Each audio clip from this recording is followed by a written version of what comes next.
What if everything you've worked for, your career, your reputation, your company, could be torn apart in a single moment? What happens when a CEO discovers a shocking truth about the people running his company? And what if, in the blink of an eye, he decides to take the most extreme action possible? This is a story of how one man's fight against racism cost him everything and changed a company forever.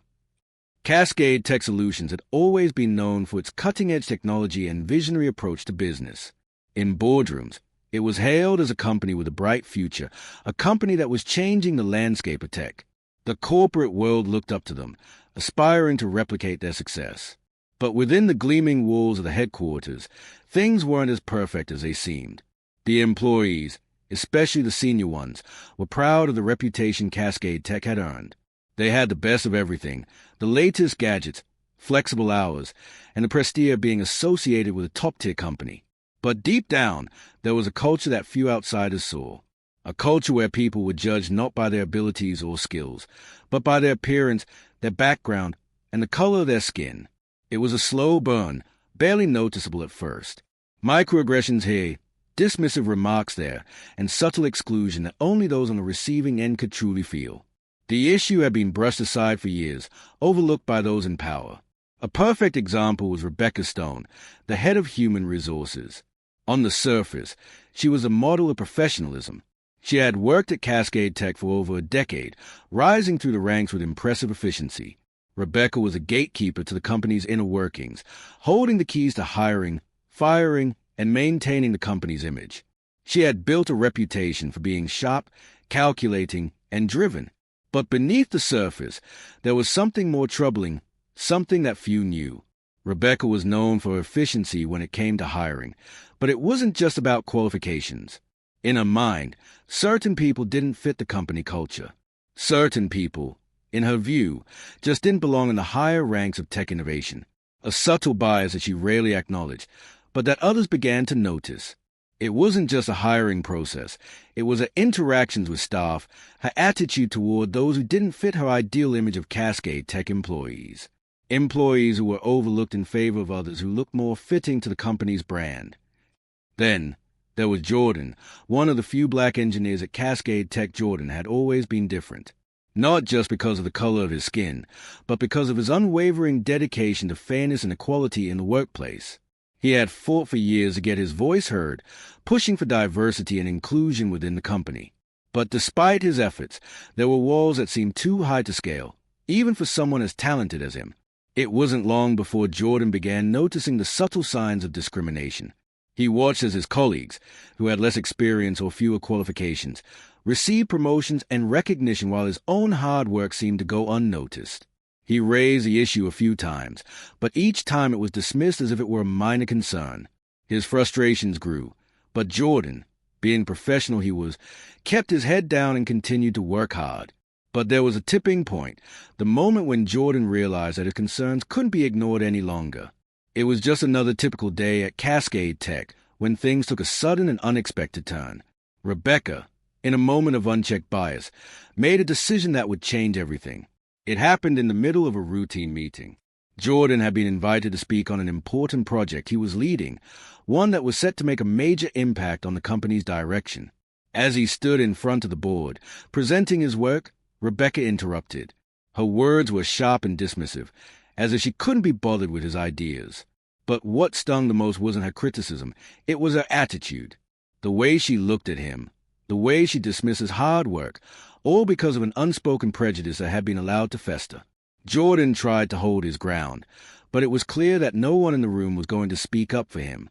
He realized then that his fight for recognition and equality at Cascade Tech wasn't just about pushing for a seat at the table. It was about fighting a system that wasn't built for him to succeed.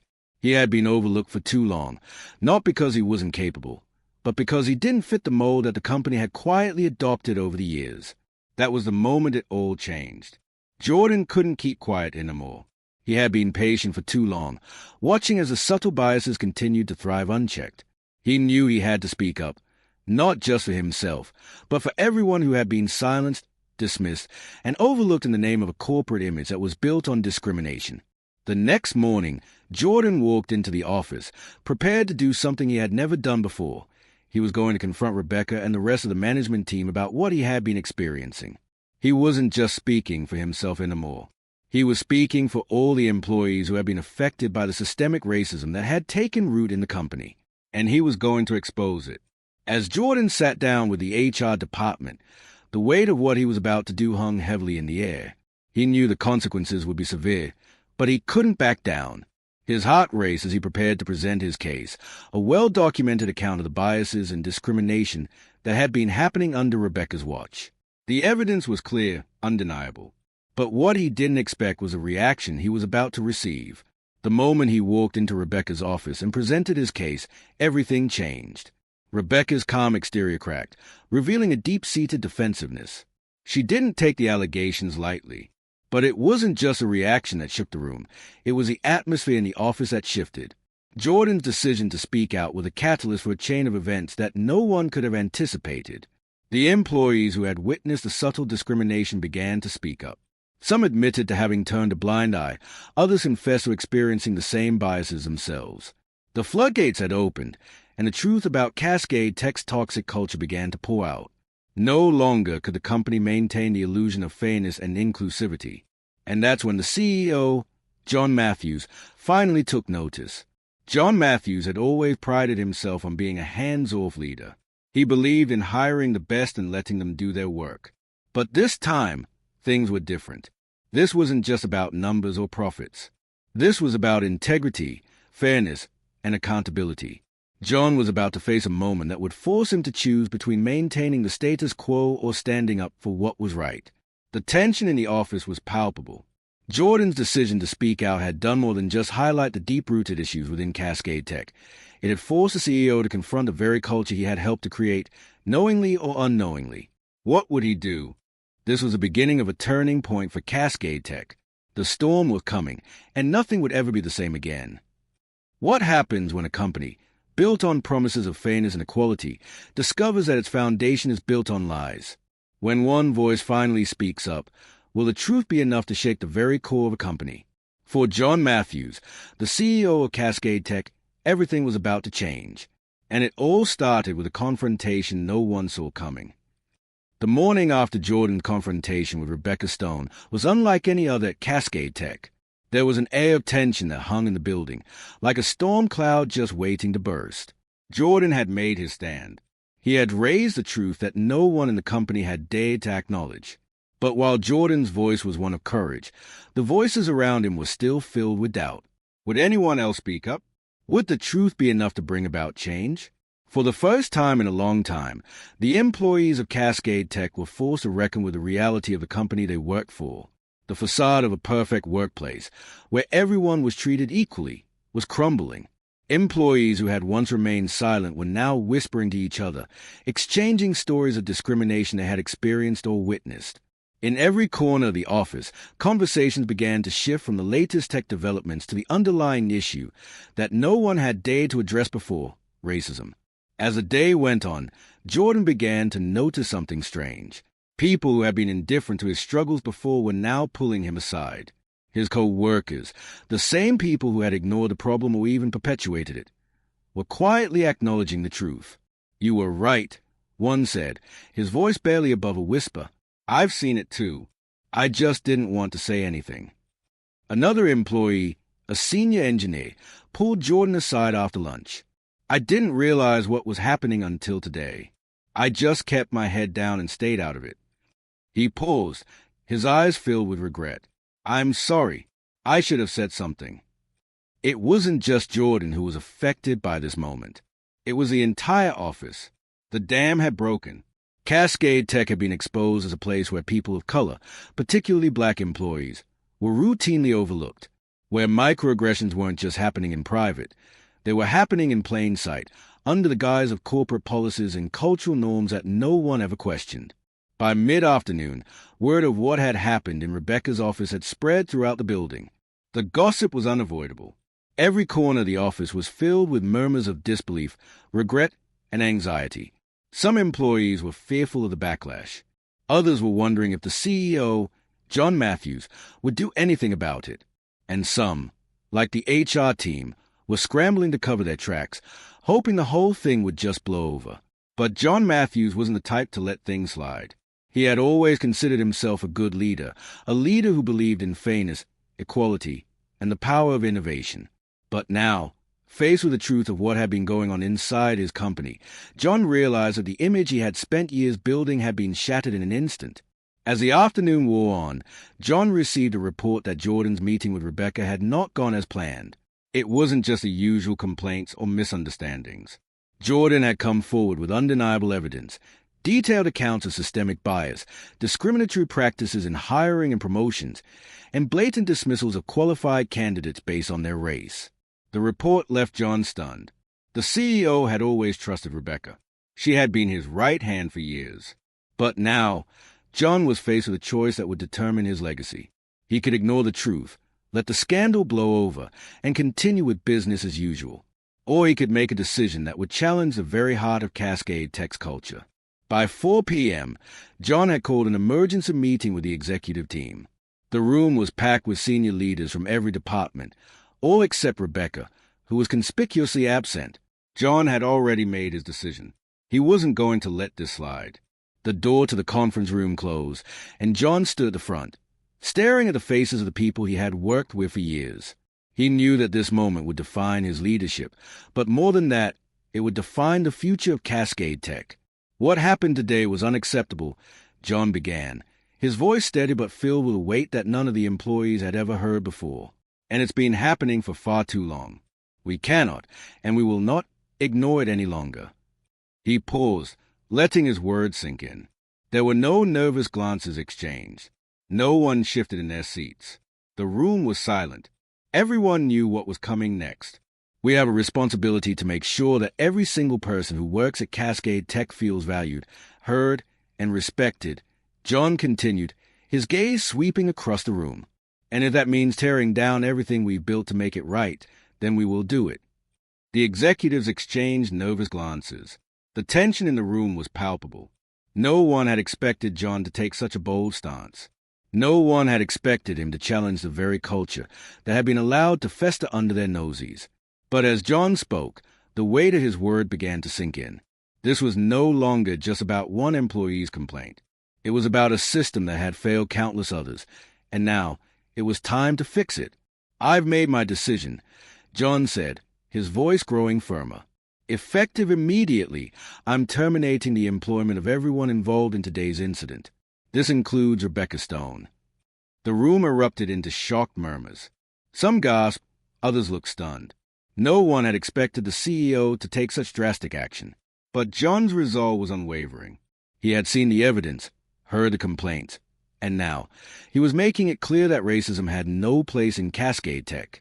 We will rebuild, John added, his tone resolute. And it starts with holding ourselves accountable. It starts with doing what's right. John Matthews had just taken the first step in what would become a company-wide transformation. He knew that firing Rebecca and others involved in the incident wouldn't be enough. It would be the beginning of a much larger process, one that would require deep, systemic changes within the company. But it was a necessary step, and John knew that Cascade Tech, if it was to survive this crisis, had to be built on something far more valuable than just innovation. It had to be built on trust, fairness, and equality. The decision had been made. The CEO of Cascade Tech had just fired an entire team, including the head of HR, for systemic racism. But what happens when a company that prides itself on success and innovation is forced to confront its own dark truths? The fallout begins, and the battle for survival is just beginning. The news of John Matthews' decision spread like wildfire. Within hours, Cascade Tech was a topic of every conversation in the business world. The shocking move to fire not only Rebecca Stone, but also a group of senior staff members who had been complicit in the company's deep-seated issues of discrimination sent ripples through the industry. Headlines screamed across news outlets. CEO fires entire staff for racism, and tech giant cleans house in wake of discrimination scandal. Internally, however, the situation was far more chaotic. Employees who had stayed silent for years, some in fear of losing their jobs, others in doubt that anything would ever change, now found themselves questioning everything. The company they had worked for, that they had trusted, was suddenly in a state of disarray. Some were relieved, hopeful that the actions taken by their CEO would finally bring about real change. But for others, the decision was a harsh wake-up call. They were left wondering if they had unknowingly been complicit, simply by turning a blind eye. Jordan, the catalyst of this monumental shift, watched everything unfold with a mix of disbelief and a quiet sense of pride. He had known that confronting Rebecca would not be easy, but he had never expected the entire company to be turned upside down. His phone buzzed constantly, messages of support from friends, colleagues, even strangers who had heard the news. But amidst all the praise, there was still the looming question: what now? Jordan had been given a platform. He had spoken out and exposed the system, but now the real work began. What happened to Cascade Tech from here on out would determine whether their bold move was just a temporary fix or a genuine turning point. Would the company change, or would it fall back into its old ways once the storm passed? John Matthews knew this was just the beginning. Yes, he had taken swift action by removing the people directly responsible for allowing discrimination to flourish. But that was the easy part. The harder task lay ahead: rebuilding the company from the ground up, changing its culture, and addressing the systemic biases that had taken root. John called an all-staff meeting for the next morning. Everyone in the company, from the janitors to the executives, was required to attend. There was a sense of uncertainty as employees filed into the large auditorium. They had no idea what to expect. Would John announce more firings, or was this just the beginning of an even bigger shakeup? As the room filled, John Matthews stood at the front of the stage, his face solemn but determined.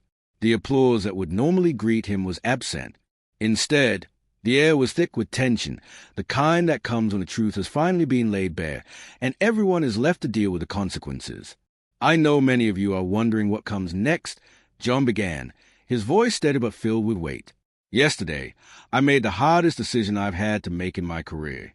I fired Rebecca Stone and several others in senior positions because they were complicit in a system that discriminated against too many of you for too long.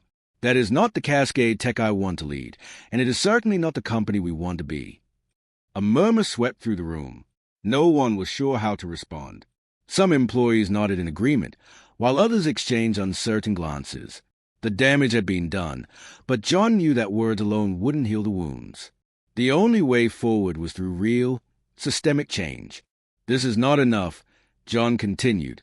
"Firing people isn't enough to erase the hurt and the damage that's been caused. It's just the beginning, and I need all of you to be a part of the solution. This company, this culture, needs to change, and that starts with us right here, right now." John laid out a plan that was ambitious but necessary.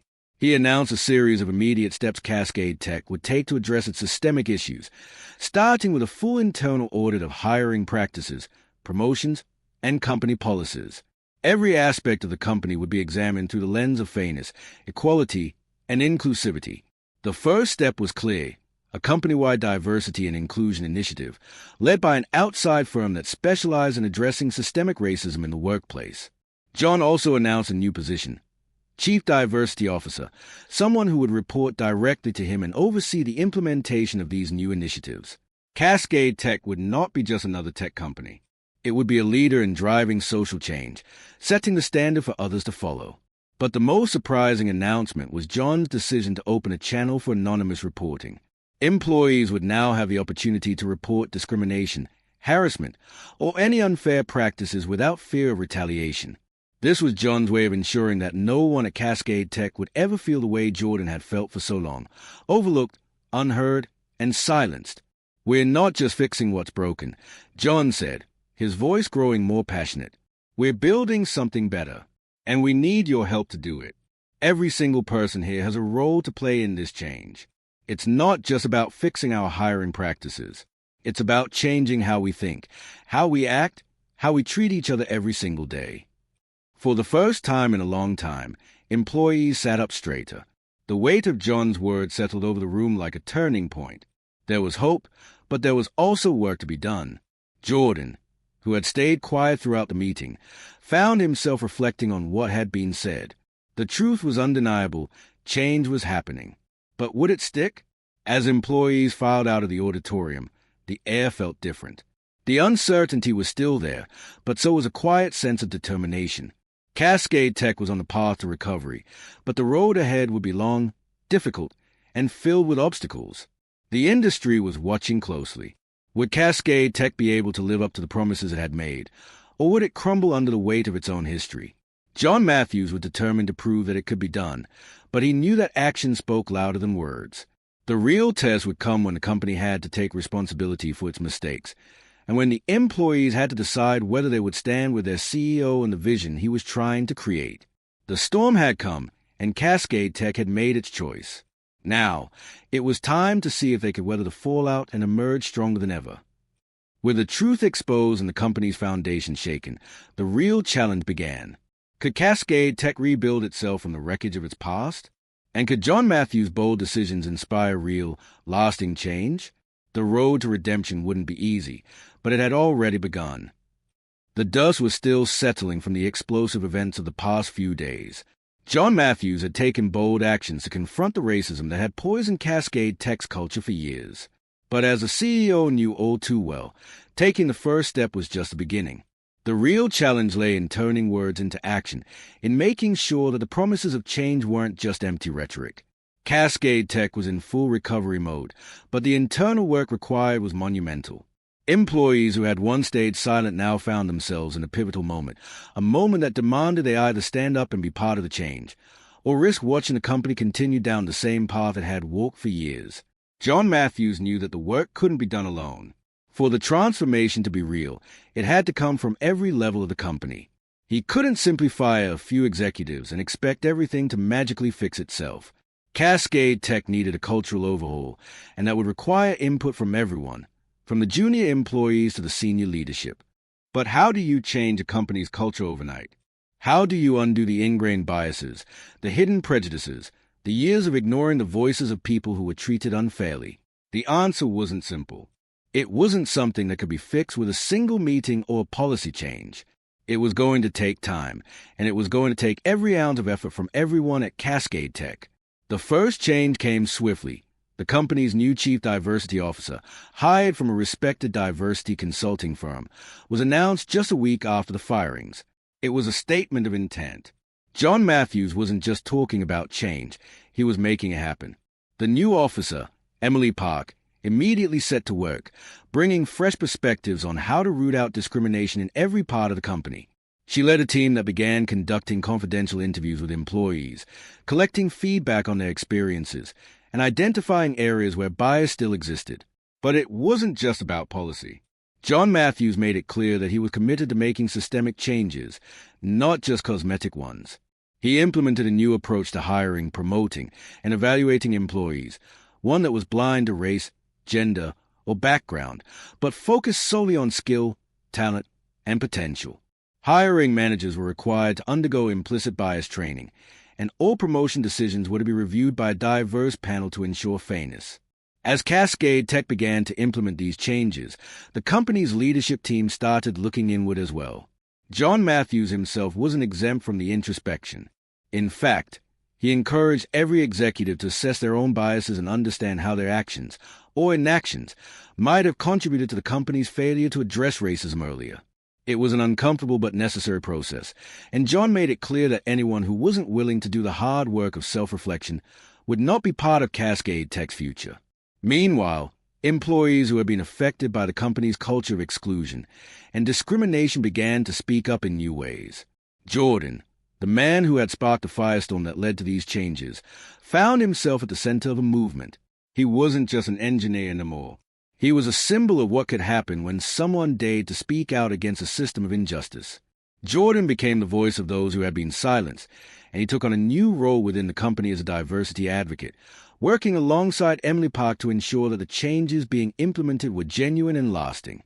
But the road to redemption wasn't without its obstacles. The media attention that Cascade Tech had received in the wake of the firings was both a blessing and a curse. On one hand, it kept the company's commitment to change in the public eye, forcing them to follow through. On the other hand, it invited scrutiny from competitors, former employees, and even clients. Some of the company's top clients had already started pulling back, unsure of how to respond to the controversy. Cascade Tech's reputation had taken a hit, and it was up to John and his leadership team to restore trust. "We cannot be afraid of the spotlight," John said during a company-wide meeting. We've made mistakes, but we have the chance to make things right. And we will. I believe in this company and the people who work here. But we have to prove that we can do better. Every single one of us is responsible for that. Despite the challenges, there was a palpable sense of hope within the company. The employees who had stuck around, those who had fought to make their voices heard, now saw an opportunity for real change. They weren't just employees anymore. They were participants in the creation of something new, something better. Slowly, employees began to trust that the actions John Matthews had taken weren't just a reaction to a scandal but a genuine desire to rebuild Cascade Tech as a company of integrity and equality. John Matthews knew that rebuilding trust wouldn't be easy. He knew that there would be growing pains, that some employees might not believe the changes were enough, and that others might still harbor the biases that had taken root in the company. But he also knew that they couldn't move forward without taking responsibility for the past.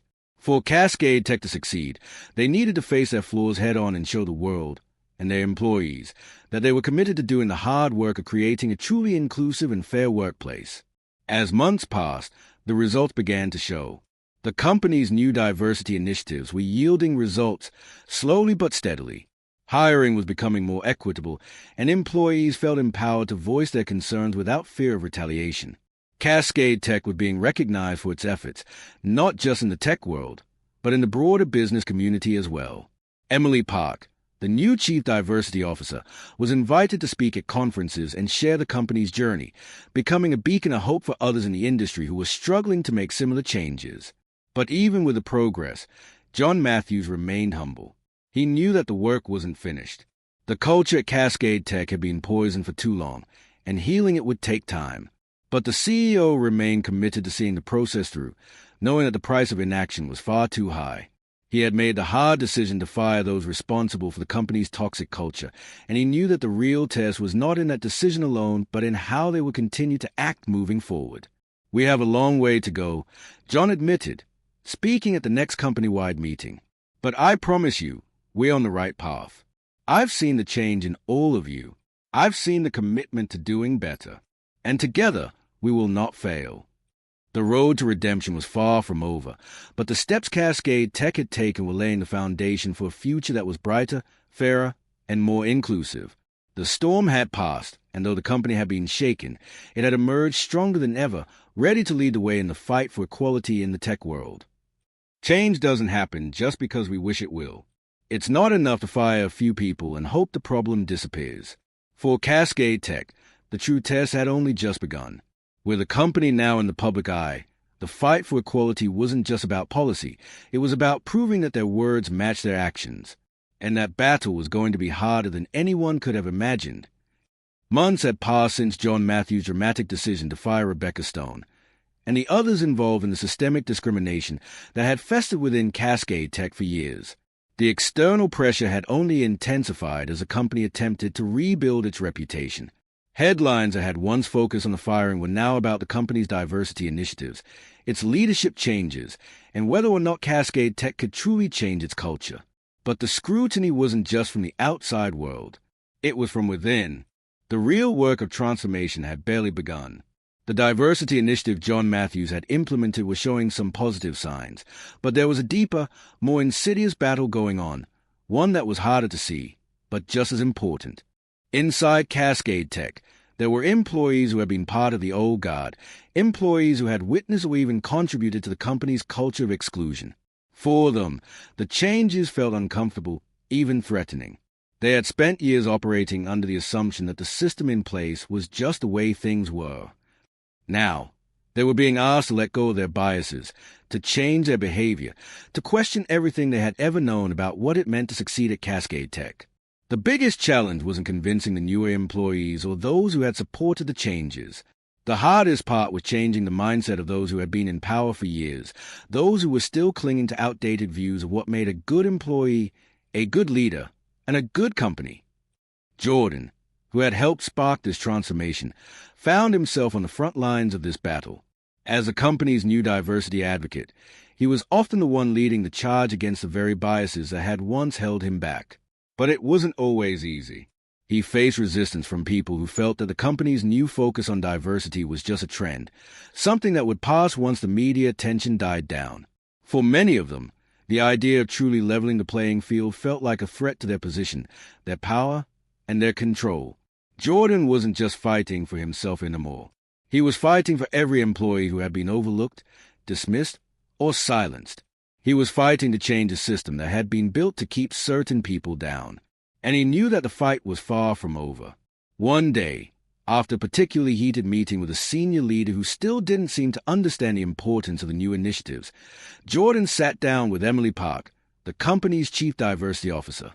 Together, they strategized about how to address the growing divide between those who supported the changes and those who resisted.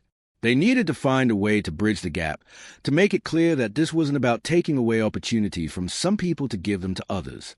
It was about creating a level playing field where everyone could thrive. Emily had come from a background of working with companies in crisis, and she knew that one of the hardest parts of shifting a company's culture was helping people understand that change was an enemy. It was a necessity, but convincing people who had benefited from the old system to embrace the new way of thinking would take time, patience, and a lot of hard conversations. "We have to keep pushing," Emily told Jordan, her voice steady but firm. "It's easy to fire the bad apples. The real work is changing how everyone thinks. We need to make it clear that this is not just about some people losing out. It's about everyone getting the opportunity to succeed based on their merit, not their background or the color of their skin." Jordan nodded. He had seen the resistance in action, but he had also seen the progress, the subtle shifts in how people interacted with one another, the increased willingness to listen, the openness to new ideas. It wasn't perfect, and it wasn't fast, but it was happening. As the months went by, Cascade Tech continued to take steps forward. The company's diversity initiatives began to show results.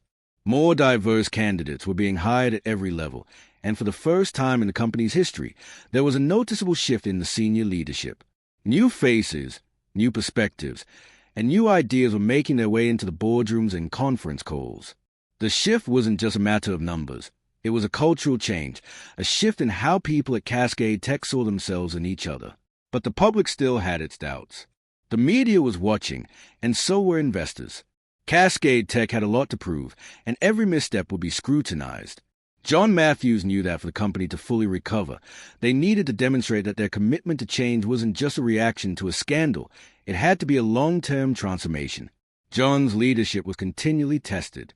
There were moments when he had to make tough calls, moments when he had to back up his promises with actions that went against the traditional way of doing things.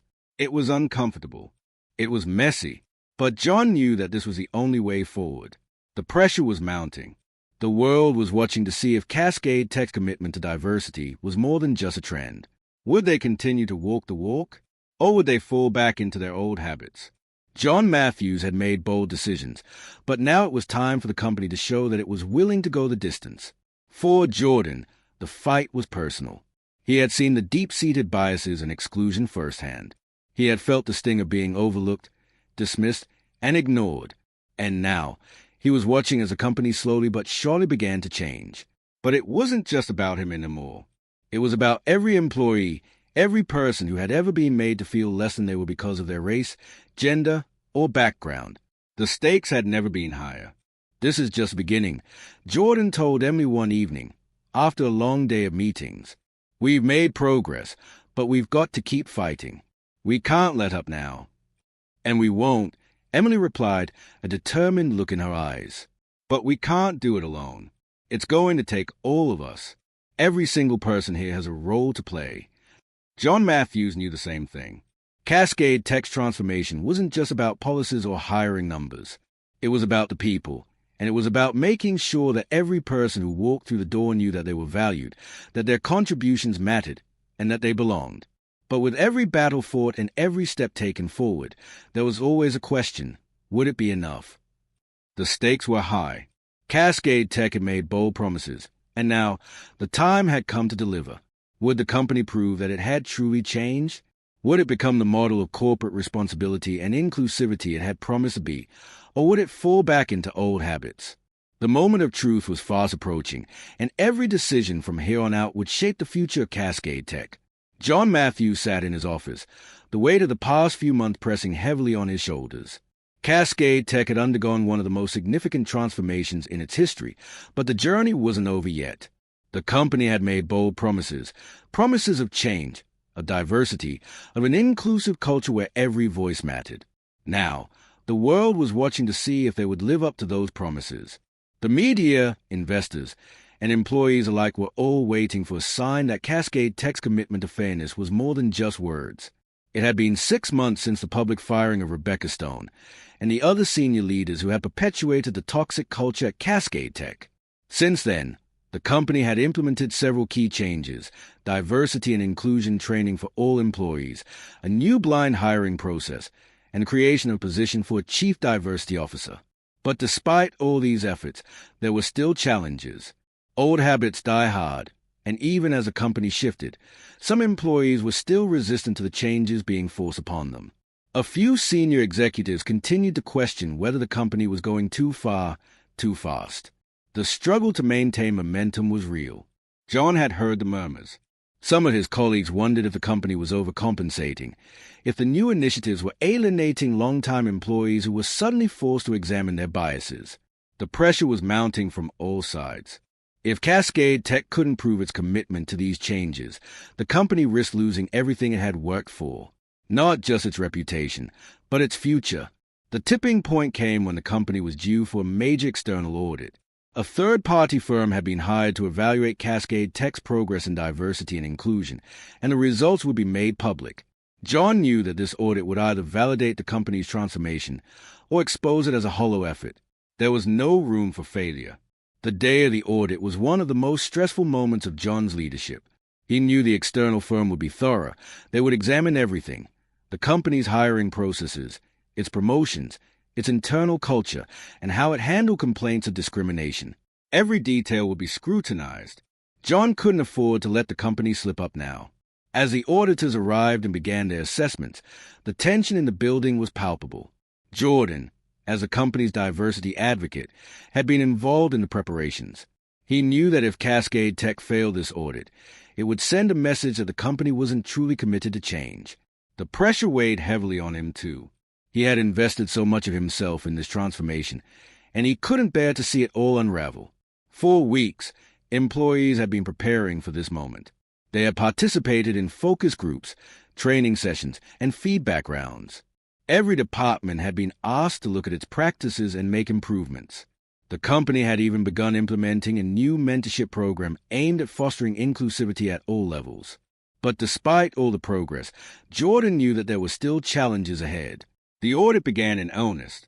The external team interviewed employees at every level, from the newest hires to senior leadership. They combed through data on recruitment, promotions, pay gaps, and employee satisfaction. They also conducted anonymous surveys to get a real sense of the company's internal culture. As the hours passed, John and Emily Park anxiously awaited the results. During one of the interviews, Emily sat down with a group of employees who had been with the company for several years. These employees were not part of the old guard but had seen firsthand the subtle exclusion and microaggressions that had plagued the company for so long.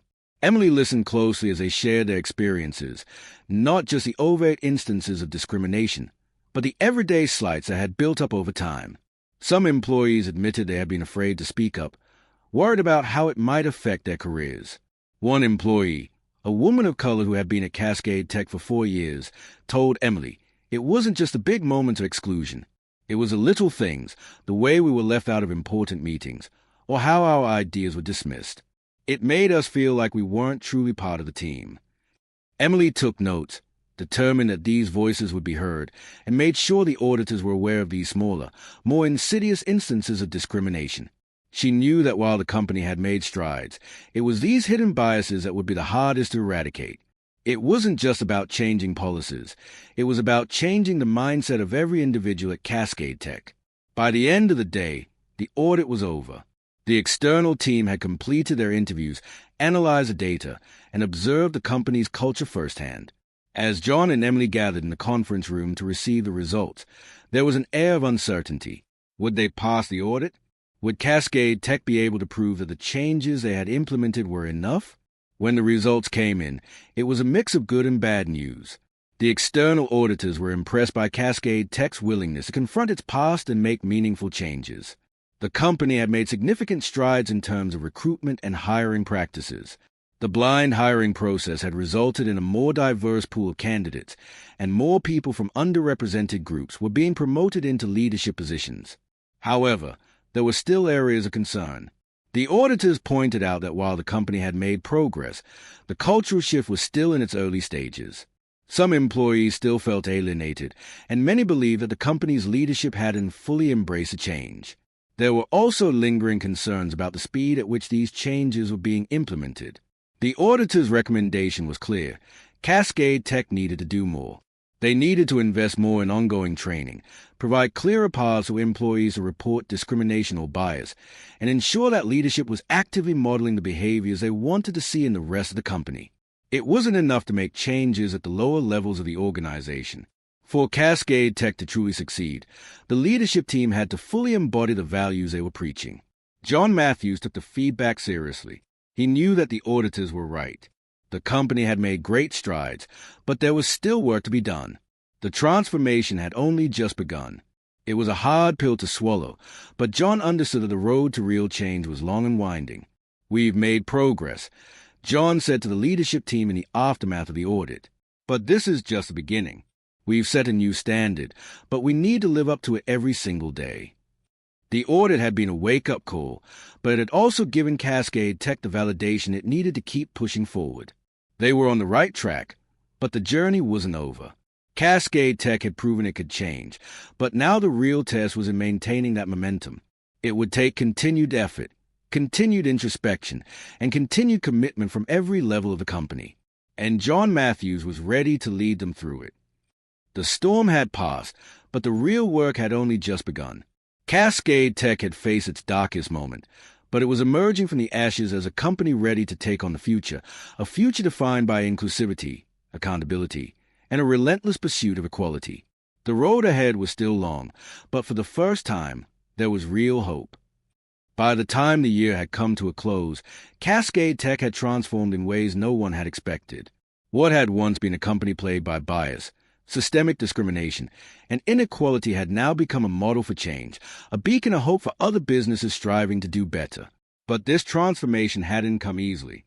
It had taken courage, commitment, and the willingness to face the uncomfortable truths about what the company had allowed to happen under its roof. John Matthews, the CEO who had taken the bold step of confronting his company's flaws head-on, stood at the helm of a new Cascade Tech. His leadership had been tested time and time again, but through each challenge, he had remained resolute. He had learned it the hard way that true leadership wasn't just about making decisions for the company's bottom line. It was about making decisions for the people who made the company what it was. One of the biggest victories for Cascade Tech was the internal cultural shift that had taken place over the past year. Employees, once fearful of speaking up, now felt empowered. The company had built systems of accountability, anonymous reporting, mentorship programs, and diversity task forces that allowed for real, sustained change. People knew that their voices would be heard and that the company would act on the issues they raised. Jordan, who had become a symbol of the company's commitment to change, had played a crucial role in this transformation. As a diversity advocate, he had worked tirelessly with the leadership team and employees alike to ensure that Cascade Tech's values were not just written on a wall but reflected in every action taken within the company. Jordan had once been the employee who felt silenced, overlooked, and ignored. Now, he was at the forefront of driving meaningful change, advocating for those who still felt marginalized within the company. Emily Park, the Chief Diversity Officer, had worked alongside Jordan to implement and monitor the company's diversity initiatives. Emily's expertise had been instrumental in helping Cascade Tech navigate the delicate balance between introducing new systems and ensuring that employees embrace the changes. Together, they built a workplace culture that was no longer afraid of self-examination, a place where employees and leaders were encouraged to grow, learn, and adapt. The results were beginning to show.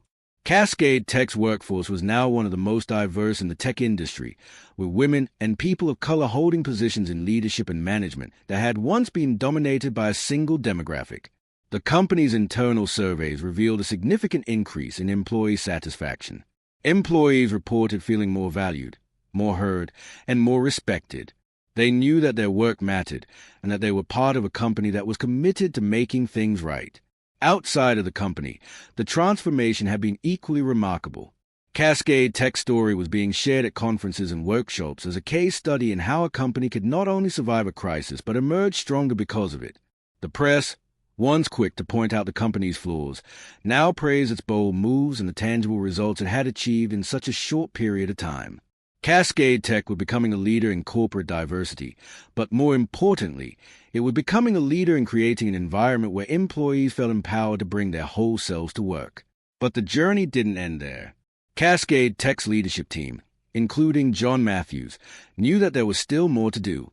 They had made progress, but the real test was in sustaining that progress. Change wasn't something that could be achieved with one round of diversity training or a new hire policy. It was an ongoing process, one that would require constant reflection, accountability, and commitment. "We've made it this far," John said during an internal meeting to mark the company's year of transformation. "But we can't stop here. This is only the beginning. We've set the bar high, but we need to keep raising it. We can't just be a company that talks about change. We need to be a company that lives it day in and day out. We've got to keep pushing forward because there's always more work to be done." John's words weren't just a call to action. They were a reminder that true success wasn't about the recognition or accolades that came from external sources. It was about the daily actions, the decisions that were made in the trenches, and the commitment to doing the right thing even when it was hard. The company wasn't perfect, and they would never claim to be. There were still moments of discomfort, and old biases still crept in. But for the first time, Cascade Tech had a plan. The company had set a new standard for itself, one that valued people over profit, fairness over favoritism, and honesty over convenience. One of the most significant changes in the company's new approach to leadership was its focus on mentoring. Employees who had once felt isolated now had a network of support to turn to. Cascade Tech had implemented a mentorship program that paired senior leaders with junior employees, with an emphasis on fostering inclusivity and personal development. The program was a huge success, not just because it helped employees grow in their careers, but because it helped break down the barriers that had kept people from feeling like they truly belonged. Jordan had become a mentor himself, not just for his colleagues, but for young people who looked up to him as an example of what could happen when someone refused to stay silent. He knew the road had been long, but the work was worth it. For Jordan, this was more than just a job. It was a mission. He had seen the impact that one voice could have, and now he was helping others find their own voices. "It's all about showing up," Jordan told a group of new employees during a training session. "You have to show up for yourself, for each other, and for this company. Cascade Tech can only change if we all put in the work. It won't always be easy, but it's worth it." As Cascade Tech looked ahead, there was a new sense of purpose. The company had learned from its mistakes and was committed to creating a future where everyone had the same opportunities to succeed. It wasn't just about diversity or inclusion anymore. It was about building a community where respect, empathy, and fairness were at the core of everything they did. John Matthews, standing at the helm of a company that had faced its darkest moment and emerged victorious, knew that Cascade Tech's journey wasn't over. But as he looked around at the employees who had stuck with him, the ones who had helped rebuild this company from the ground up, he was confident of one thing. Cascade Tech was now a company worth believing in. The storm had passed, and Cascade Tech was stronger than ever, ready to lead the way toward a better, more inclusive future. The journey wasn't just about fixing what was broken. It was about creating something new, something better, and something that would stand as a beacon for others to follow.